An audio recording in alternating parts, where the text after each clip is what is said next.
Fast for 2 days. All you will think about is food because you're deprived of it. Same goes for other pleasures also.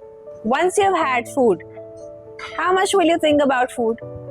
Now you will think of something else.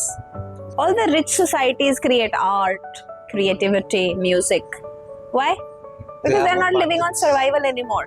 See, life is not that much also that you go on experiencing everything to learn.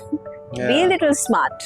You don't have to work so hard and become successful, millionaire, billionaire, and then realize its futility. No. Just sit and just try to see. Difficult though. You need tremendous intelligence, but try. Spend time with those people who are super rich. Again, not rich, wealthy. Super wealthy. Spend time with them. Try to know them from inside, not what they show out. You will see. जब उसको ही कुछ नहीं मिला तो मैं उसके जैसा बन के क्या करूँगा? It'll save you time.